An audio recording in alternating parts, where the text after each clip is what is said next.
लखनऊ से एक खास खबर। प्रीमियम लग्जरी वाहनों की दुनिया में अपना अलग मुकाम बना चुका एक्सोटिक मशीन्स अब शहरवासियों के बीच तेजी से लोकप्रिय हो रहा है। यहाँ उपलब्ध है luxury top car, SUV, hatchback और कई अन्य प्रीमियम इस्तेमाल किए गए वाहन की कीमत तय करने की पारदर्शी प्रक्रिया से खरीदार और विक्रेता दोनों को मिलता है पूरा भरोसा। एक्सोटिक मशीन्स का शोरूम HAL गेट के पास इंदिरा नगर मेट्रो स्टेशन के समीप स्थित है। ओनर आशीष गोरेवाला और उनकी पूरी टीम ने सभी ग्राहकों को धनतेरस और दीपावली की हार्दिक शुभकामनाएं दी हैं। धनतेरस और दीपावली की बहुत बहुत शुभकामनाएं। कंपनी को क्या इसका वो हुआ है? देखिए, इसमें कोई दो राय नहीं है कि एंड यूज़र को या ग्राहक को काफ़ी फ़ायदा हुआ है इससे।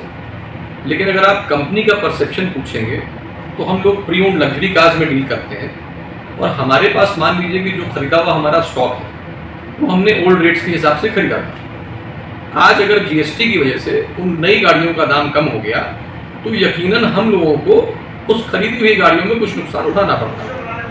लेकिन अगर हम इसको इस नज़रिए से देखें कि अगर हम भी कहीं ग्राहक हैं, हम भी कहीं परचेज़र हैं, किसी दुकान में जाकर के हम भी कुछ सामान खरीदते हैं तो हमें as a purchaser, as a ग्राहक बहुत फ़ायदा हुआ। रहा सवाल इस बात का कि गाड़ियों के बाज़ार के अंदर इम्पैक्ट क्या पड़ा। गाड़ियों के बाज़ार के अंदर बहुत अच्छा इम्पैक्ट पड़ा। नई गाड़ियों की सेल बहुत ज़्यादा बुम हुई। यकीनन जब नई गाड़ी की सेल बुम होती है तो पुरानी गाड़ी की भी सेल ऑब्वियसली बुम हो ही जाती है। बस सिर्फ इतना है कि जो अपना बैकलॉग होता है उसको निपटाने में थोड़ा बहुत नुकसान कंपनी बेयर करेगी। इसके अलावा कंपनी के लिए बहुत अच्छा फ्लरिश करने का मौका है। केंद्र सरकार का बहुत अच्छा ये सुझाव है और बहुत अच्छा इम्प्लीमेंटेशन हुआ है इसका।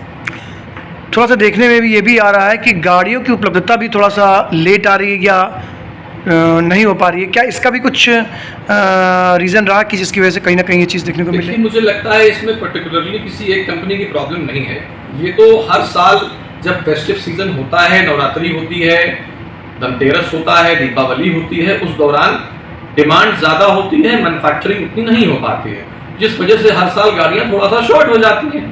अब उसको अगर हम कनेक्ट करें इस बात से कि GST कम करने की वजह से गाड़ियाँ नहीं कंपनी दे पा रही है तो मुझे लगता है कि ये गलत बात है। ऐसा नहीं होना चाहिए।